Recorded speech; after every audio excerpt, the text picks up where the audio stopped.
મિત્રો ચર્ચા કરી આપણે એમાઇન સંયોજનોમાં ટૂંક જવાબી પ્રશ્નો ઉપર હવે કેટલીક પ્રક્રિયા તમને આપી છે અને પ્રક્રિયાઓ આપણે પૂર્ણ કરવાની છે. રિંગ ઉપર NH2 મતલબ એનિલિન તમને આપ્યો છે અને ક્લોરોફોર્મ અને આલ્કોહોલિક KOH નું મિશ્રણ તમને આપ્યું છે.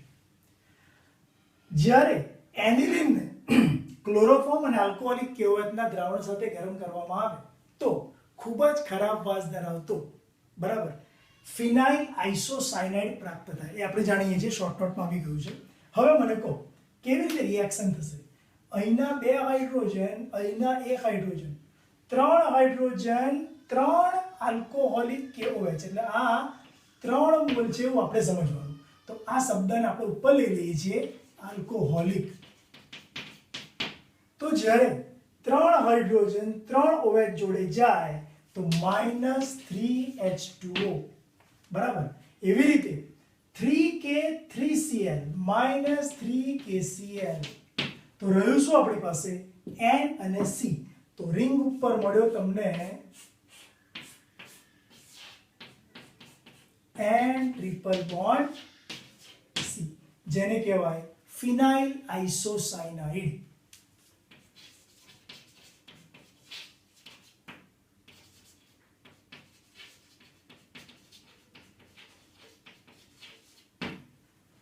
ત્યારબાદ તમને આપ્યો છે રિંગ ઉપર N2Cl, જેને કહેવાય બેન્ઝીન ડાયઝોનિયમ ક્લોરાઇડ, F3PO2 વત્તા વોટર.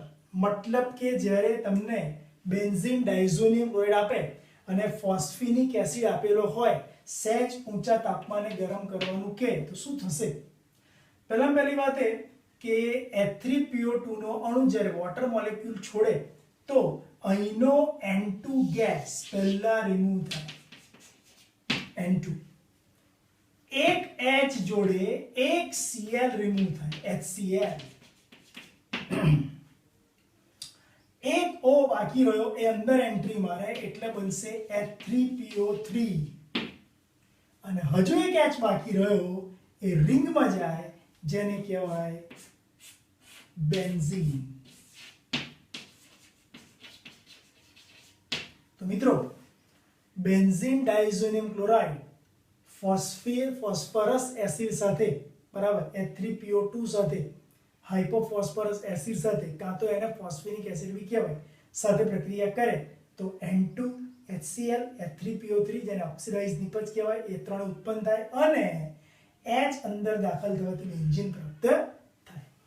ચલો મિત્રો એના પછી એનિલિન લેવાનો, H2SO4 સાંદ્ર નાખીએ તો શું જોવા મળે? અહીંનો હાઇડ્રોજન NH2 સાથે સંયોજાઈ અને આપણને આવશે NH3 ડોટ અને બાકીનો HSO4 કે જેની ઉપર માઇનસ છે, અહીંયા આવશે પ્લસ ચાર્જ. આને કહેવાય એનિલિનિયમ હાઇડ્રોજન સલ્ફેટ, જેમાં ટેમ્પરેચર થોડુંક વધારે દેવામાં આવે એટલે કે 455 થી લગભગ 475 કેલ્વિન જેટલું ટેમ્પરેચર રાખીએ તો અહીંનો હાઇડ્રોજન બરાબર અહીંનો હાઇડ્રોજન અને ઓક્સિજન રિમૂવ થઈને બનાવશે H2. એટલે ઉપર આપણને પ્રાપ્ય થશે NH2 અને નીચે પ્રાપ્ત થશે 3 ઓક્સિજન બનશે એટલે SO3H પ્રાપ્ત થશે. તો અહીંયા લખીશ જેને કહેવાય સલ્ફાનિલિક એસિડ. મિત્રો આનું નામ શું છે? સલ્ફાનિલિક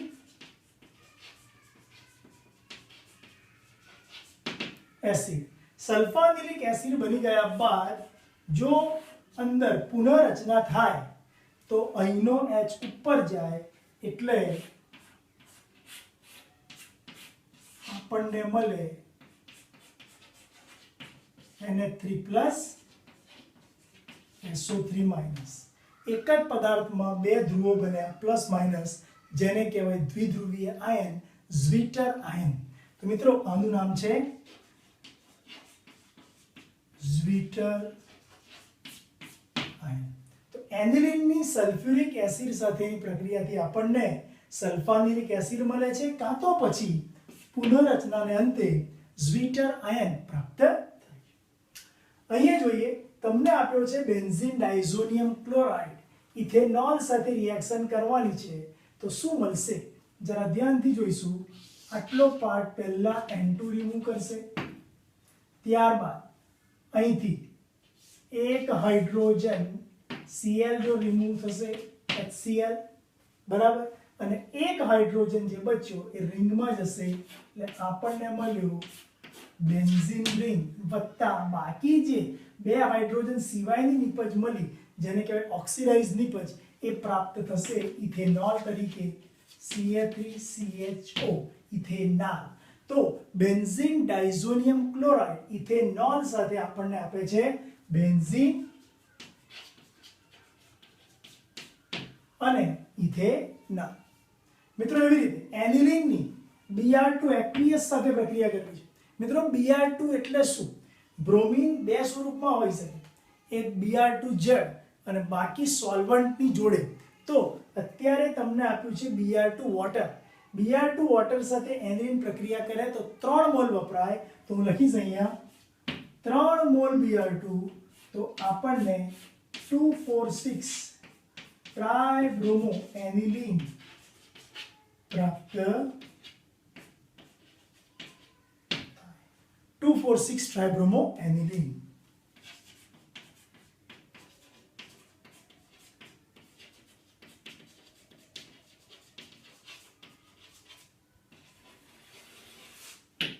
ત્યારબાદ મિત્રો એનિલીન તમને આલ્યો છે અને એસાઇલેશન આપણે કરવું છે.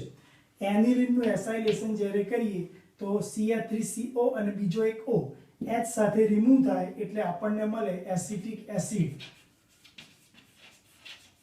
બાકીનો CH3CO અહીંયા એન્ટ્રી મારે તો રિંગ ઉપર મળે આપણને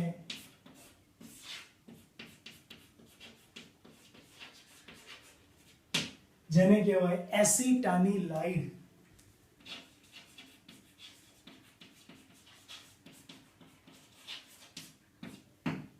બરાબર. ત્યારબાદ બેન્ઝીન ડાયઝોનિયમ ક્લોરાઇડ HbF4 અને સોડિયમ નાઇટ્રેટ અને કોપરના મિશ્રણ સાથે ગરમ કરીએ મિત્રો શું મળે જરા જોઈએ. પહેલા મળશે N2 ગેસ, અહીંથી રિમૂવ થાય, ત્યારબાદ H જોડે Cl રિમૂવ થાય, ત્યારબાદ સોડિયમ જોડે BF4 રિમૂવ થાય અને NO2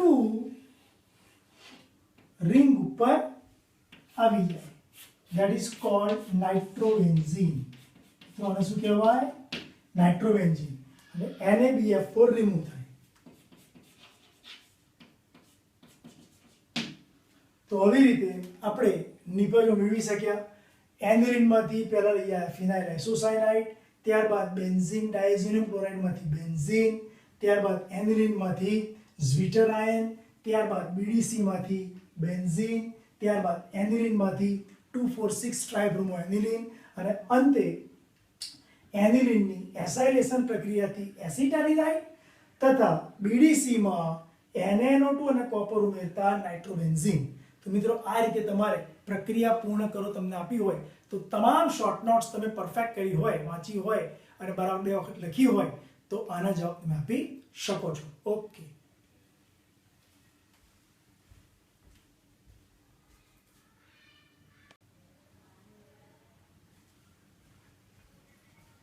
મિત્રો એના પછીના ક્વેશ્ચન્સમાં બંધારણ આપણે આપવાના છે.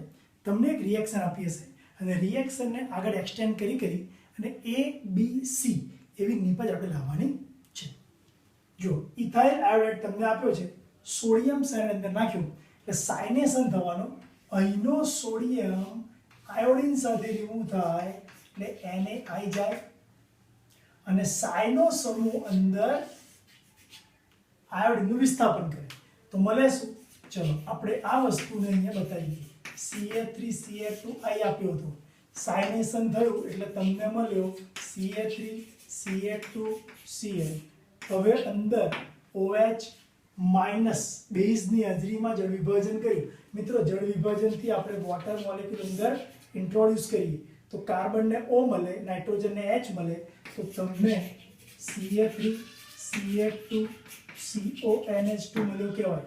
તો તમારી એ નિપજ થઈ ઇથાઇલ સાયનાઇડ, બી નિપજ થઈ ઇથેનેમાઇડ, બરાબર, અને એમાં આગળ વધીએ સોડિયમ હાઇડ્રોક્સાઇડ અને Br2 મતલબ કે Br2+4NaOH હોફમેન પ્રક્રિયા ઉમેરીએ તો શું મળે? જરા વિચારો મિત્રો કે આ જે કાર્બોનિલ છે રિમૂવ થઈ જાય એટલે આપણને મળવાનો Ca3 CH2 NH2.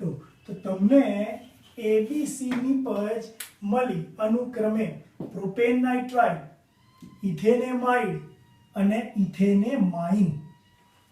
ચલો મિત્રો આ રિએક્શન જોઈએ.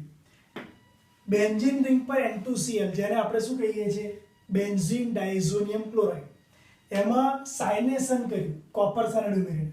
પરંતુ મિત્રો આ પ્રક્રિયા CuCN પ્લસ યાદ છે ને CuCN પ્લસ KCN વાળી પ્રક્રિયા છે. આપણે હિન્ટ આપી છે ખાલી CuCN, અંદર KCN હોવો જોઈએ તો સાયનેશન થશે એટલે N2 ગેસ પહેલા રિમૂવ થાય, એ જોડે Cl રિમૂવ થાય અને સાયનો અંદર એડ થાય એટલે તમને પહેલા જ મળશે C6H5N2Cl માંથી C6H5Cn જેને કહેવાય ફિનાઇલ સાયનાઇડ.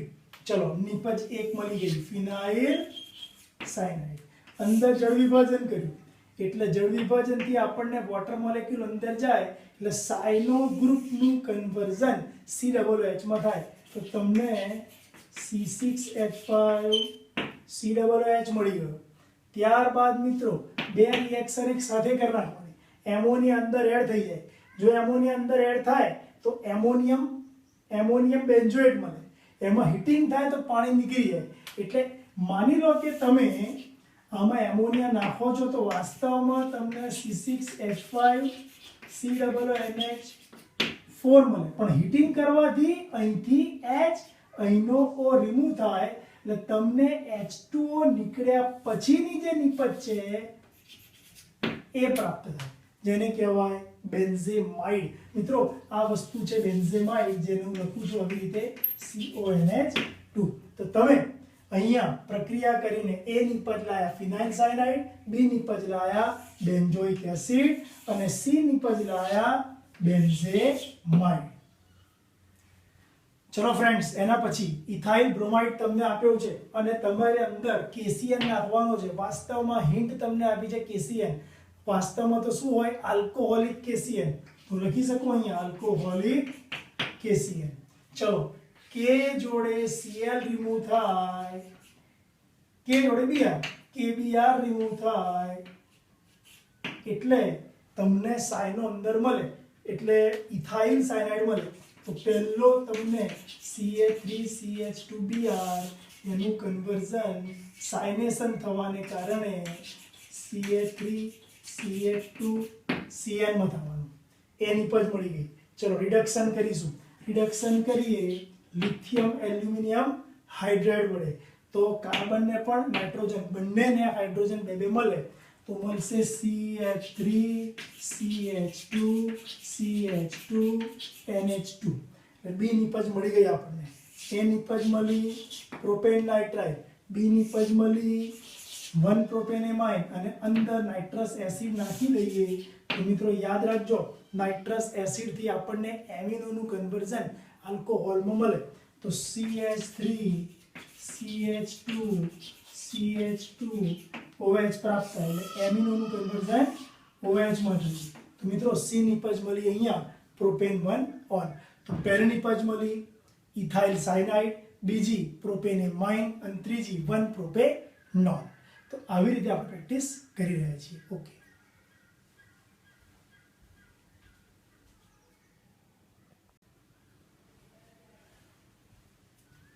ત્યાર પછીના પ્રશ્નો મિત્રો આગળ વધીએ. નાઇટ્રોબેન્ઝીન આપ્યો છે એમાં પ્રોસેસમાં આગળ વધવાનું છે. એસિડિક એસિડ આપ્યો છે એમાં આગળ વધીશું અને નાઇટ્રોબેન્ઝીન આપ્યો છે એમાં આગળ વધીશું. જોઈએ નિપજ કેવી રીતે મળે. રિંગ ઉપર NO2 Fe HCl. ચલો મને કહો આ શું છે? Fe HCl મતલબ કે રિડક્શન કરતા પદાર્થ. જો તમને નાઇટ્રોબેન્ઝીન આપ્યો હોય અને તમને Fe HCl રિડક્શન કરવાનું કે તો નાઇટ્રોનું રૂપાંતર એમિનોમાં થાય. તો મિત્રો પહેલો આપણને C6H5NO2 થી પહેલા મળશે C6H5NH2 અને એમાં ડાયએઝોટાઇઝેશન કરીશું તો આપણને મળશે C6H5N2Cl મતલબ કે NaNO2 HCl એ આપણને શું આપે છે બેન્ઝીન ડાયઝોનિયમ ક્લોરાઇડ એમાં જો આપણે વોટરથી જળ વિભાજન કરી નાખીએ બરાબર તો H જોડે Cl જાય અને OH રિંગ ઉપર આવે એટલે આપણને મળે C6H5OH તો મિત્રો આપણી A નિપજ બની એનિલીન B નિપજ મળી બેન્ઝીન ડાયઝોનિયમ ક્લોરાઇડ અને C નિપજ મળી ફિનોલ ચલો ત્યારબાદ એસિટિક એસિડ આપ્યો છે એસિટિક એસિડ આપ્યો છે એમોનિયા નાખીને હીટિંગ કરી દઈએ એટલે એમોનિયમ એસિટેટમાંથી પાણી નીકળી જાય એટલે સીધો મળે આપણને એસિટેમાઇડ મિત્રો એસિટેમાઇડ બની ગયા બાદ અંદર NaOBr વાસ્તવમાં NaOBr એટલે શું NaOH વત્તા Br2 નું mixture that is called Hofmann પ્રક્રિયા હોફમેન પ્રક્રિયા થાય શું કાર્બોનિલ સમૂહ છે એ જતો રહે એટલે NH2 અંદર એડ થાય CH3NH2 મિથેનેમાઇન મળે મિત્રો A નિપજ મળી એમાઇડ B નિપજ બની એમાઇન અને એમાં નાઇટ્રેશન NaNO2 HCl કરવાથી ડાયએઝોટાઇઝેશન 0 થી 5 ટેમ્પરેચરે કરીએ તો આપણને અહીંયા મળે ચલો 0 થી 5 ધારો કે ના હોય તો વિચારે NH2 નું રૂપાંતર આલ્કોહોલમાં થશે CH3OH તો ત્રીજી નિપજ મળી આપણને મિથેનોલ બીજી નિપજ મળી આપણને મિથેનેમાઇન અને પહેલી નિપજ મળી એસિટેમાઇન મિત્રો આ શું છે નાઇટ્રોબેન્ઝીન આપ્યો છે નાઇટ્રોબેન્ઝીન Fe+HCl અંદર ઉમેરીએ રિડક્શન થાય એટલે સીધું પહેલું મળશે આપણને એનિલીન ચલો એનિલીન મળી ગયા બાદ નાઇટ્રસ એસિડ અંદર ઉમેરીએ તો સીધો આપણને ચલો આ એક વસ્તુ છે કે નાઇટ્રોબેન્ઝીન રિડક્શન થઈને આપણને શું મળ્યો એનિલીન નાઇટ્રસ એસિડ સાથેની પ્રક્રિયાથી એટલે કે NaNO2 + 2HCl વચ્ચેની પ્રક્રિયાથી આપણને મળશે N2Cl C6H5N2Cl અને કહેવાય બેન્ઝીન ડાયઝોનિયમ ક્લોરાઇડ એટલે B નિપજ મળી ગઈ બેન્ઝીન ડાયઝોનિયમ ક્લોરાઇડ A નિપજ મળી ગઈ એનિલીન હવે આમાં ફિનોલ નાખી દઈએ તો એઝો સંયુગ્મન પ્રક્રિયા થવાથી આપણને પેરા હાઇડ્રોક્સી એઝોબેન્ઝીન મળે કેવી રીતે તો કે અહીંનો HCl જો રિમૂવ થાય અને બાકીના બંને મોલેક્યુલ્સ ભેગા થઈ જશે એટલે C6H5 N double bond N અને બાકીનો તમારો ફિનોલ વાળો મોલેક્યુલ જેને કહેવાય પેરા હાઇડ્રોક્સી એઝોબેન્ઝીન તો મિત્રો C નિપજ મળી આપણને પેરા હાઇડ્રોક્સી એઝોબેન્ઝીન આવી રીતે પ્રેક્ટિસ કરીશું અને મારો નંબર 7600001962 ઉપર તમારે તમારું નિયમિત હોમવર્ક મોકલતું રહેવાનું છે ઓકે